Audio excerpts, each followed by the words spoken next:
et ne jamais lire dans la portion du Shabbat suivant. 53 chariots sont affectés au service de la Torah, chacun a une portion d'un certain Shabbat. Le chariot élève la lecture devant Dieu, alors la portion, le trône et le Zahir Anpin ne font plus qu'un.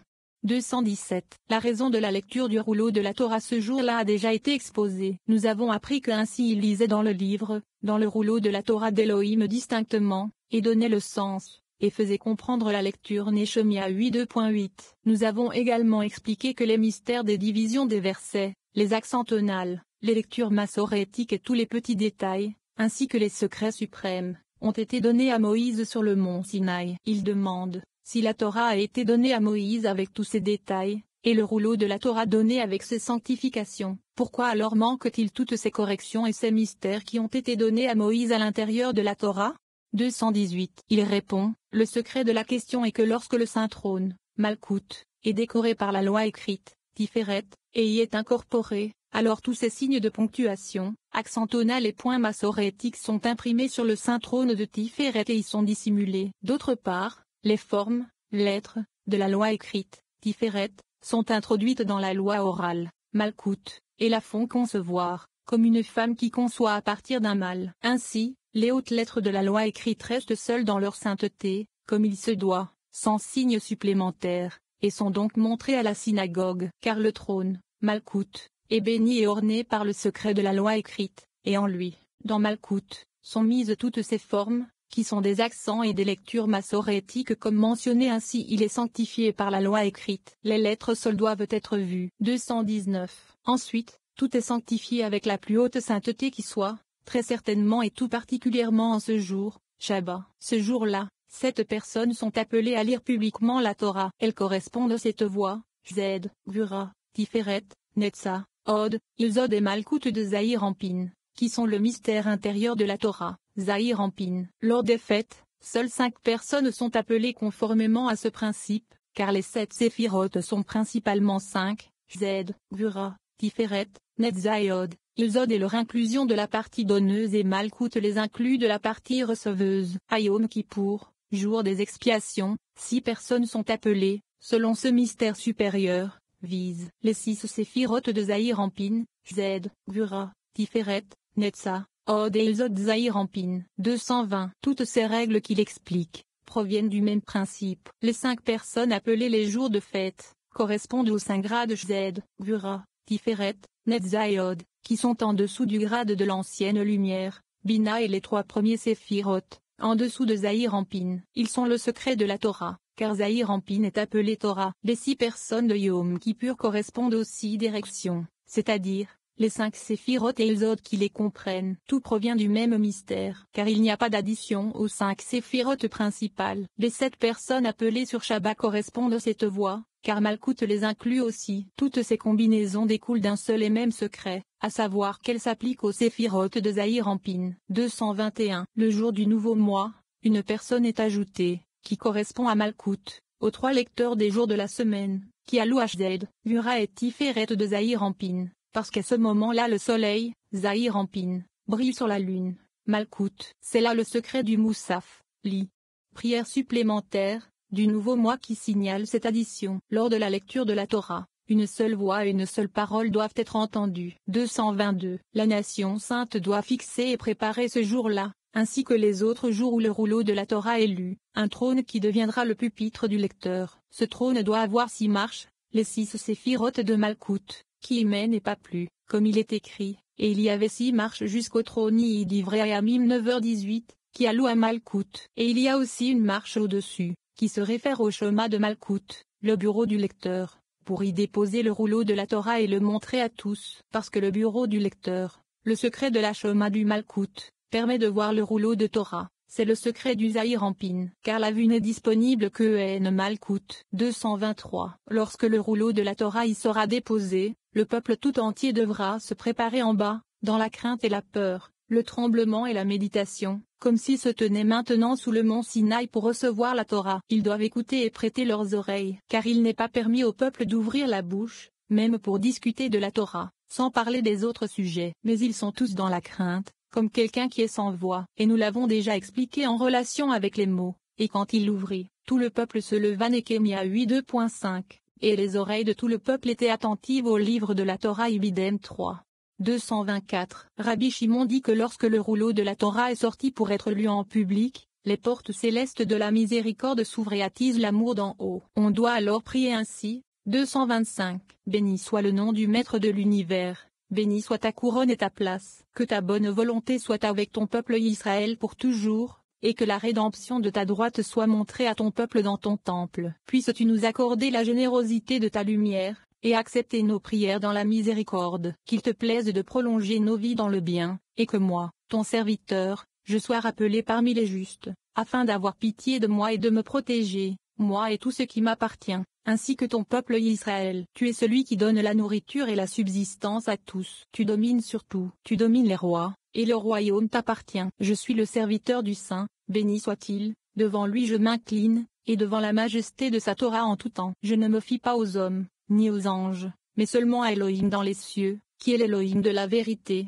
dont la Torah est la vérité, dont les prophètes sont vrais, qui agit avec beaucoup de bonté et de vérité. C'est en lui que je mets ma confiance, et c'est à son nom saint et précieux que je chante des louanges. Que ta volonté soit d'ouvrir mon cœur à ta Torah, et de m'accorder des enfants mâles pour faire ta volonté, et que tu remplisses les demandes appropriées de mon cœur, et du cœur de tout ton peuple Israël pour le bien et la vie et la paix. Amen. 226. Une seule personne est autorisée à lire la Torah, et tous les autres doivent écouter en silence, pour entendre les mots de sa bouche, comme s'il la recevait maintenant sur le mont Sinaï. Il doit y avoir une personne debout à côté du lecteur, qui a été appelée à la lecture, et elle doit se taire afin qu'un seul discours soit entendu et non deux. Il doit y avoir une seule personne qui lise dans la langue sacrée, et non deux, car si deux personnes lisent la Torah, cela diminue le secret de la foi, et la majesté de la Torah est réduite. Il est essentiel d'avoir une seule voix. Il doit y avoir aussi un seul traducteur, dans le secret de la coquille et du fruit, car le traducteur est considéré comme la coquille, et le lecteur dans la langue sacrée fait allusion au fruit. Il n'y a pas de fruit sans coquille. 227. Tous se taisent et un seul lit, comme il est écrit, et Elohim prononça toutes ces paroles, en disant Shemo 20. Il est en haut, au sommet de la montagne, et le peuple est en bas, comme il est écrit. Ils prirent position au pied de la montagne Shemo 19h17, et Moïse monta vers Elohim. Ibidem 3. Car il y avait un lecteur, et un appelé à la lecture, au sommet de la montagne, et tout le peuple au pied de la montagne écoutait silence. Il doit être de même pour le rouleau de la Torah. 228. Le lecteur de la Torah doit se concentrer, dans son cœur et sa volonté, sur ce qu'il lit, et se rendre compte qu'il est le messager de son maître dans l'énonciation ordonnée des versets devant tout le peuple, car il est la ressemblance du grand, comme le Saint, béni soit-il, au don de la loi. C'est pourquoi celui qui est convoqué pour lire la Torah, doit d'abord répéter chez lui. Et s'il n'a pas répété, il ne doit pas lire. D'où savons-nous cela? De ce que le Saint, béni soit-il, a dit, avant de prononcer à haute voix la Torah au peuple saint, comme il est écrit. Alors il l'a vu, et l'a raconté, il l'a établi et l'a étudié. Io 28 2.27. Et ensuite à l'homme il a dit, voici la crainte d'Hachem, c'est la sagesse. Ibidem 28. Ibidem 28. Car avant de le réciter à l'homme, il a préparé et relaté à lui-même chacune de ses paroles. Il appartient donc à chaque lecteur de faire de même. 229. Le lecteur ne doit pas interrompre la lecture de la portion de la loi, pas même d'un seul mot, sauf aux endroits indiqués par Moïse au peuple saint. Il ne doit pas non plus lire dans la portion suivante du Shabbat suivant. 230. Le secret en est que lorsque toutes les portions sont lues, telles qu'elles sont divisées, chacun est paré d'une couronne et se tient debout devant le Saint, béni soit-il. Lorsque toutes les portions divisées de l'année sont entièrement lues, ils viennent tous parés devant le Saint, béni soit-il, et disent, je suis de ce Shabbat, je suis de ce Shabbat.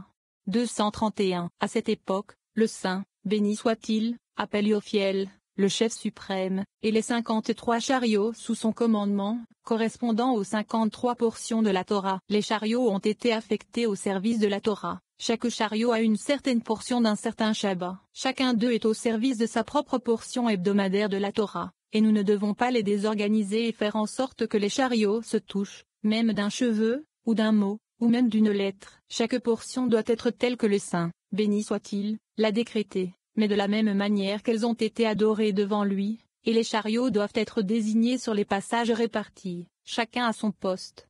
232. Avec le couronnement de chaque portion, ces mots montent après l'achèvement de la lecture publique, et sont reçus par le chariot en charge de cette portion. Ce chariot les élève devant le Saint, béni soit-il, et ces mots actuels se tiennent devant lui, et disent, je viens d'une certaine portion qui a été lue de telle et telle façon, dans telle et telle congrégation, pour montrer si elles ont été lues correctement ou incorrectement. 233. Si la portion complète a été lue correctement, ces mots montent et ornent le saint trône, qui est Malkout, et un chariot est assigné pour le servir. Chaque chariot est affecté au service de la portion de chaque Shabbat, s'appliquant à société anonyme propre portion. Et tous sont décorés dans le saint trône, qui s'élève avec eux pour s'unir au-dessus, avec Zahir Anpin, de sorte que tous, la portion, le trône et Zahir Anpin, deviennent un. C'est pourquoi heureuse est la part de celui qui achève la lecture de la portion hebdomadaire de la manière appropriée, selon la division fixée ci-dessus. 234. La Torah est lue 2 fois le Shabbat, le matin, et au crépuscule. Mincha, lorsque le jugement pèse sur le monde les jours de la semaine, avant le coucher du soleil. Nous devons combiner la gauche et la droite, car la Torah a été donnée des 2 côtés, comme il est écrit. De sa main droite est sortie une loi ardente pour eux. Devarim 33 2.2. Car la Torah est du feu, qui s'alloue à la gauche, en même temps que société anonyme main droite, c'est-à-dire la droite et la gauche. C'est pourquoi on le lit le matin, qui fait allusion à la droite, et au crépuscule, qui fait allusion à la gauche. Pour cette raison, 10 versets ou plus sont lus dans le livre de la loi à Mincha, mais pas une partie entière, parce qu'une partie entière n'existe que dans la droite, et la droite ne prévaut qu'avant le moment de Mincha, mais à Mincha et la gauche. Et ceci a déjà été expliqué. 235. Le 2e et le 5e jour de la semaine, on lit la Torah, car les grades descendent. Car les jours de la semaine, Jacob et Rachel assument la charge des grands mâles et femelles,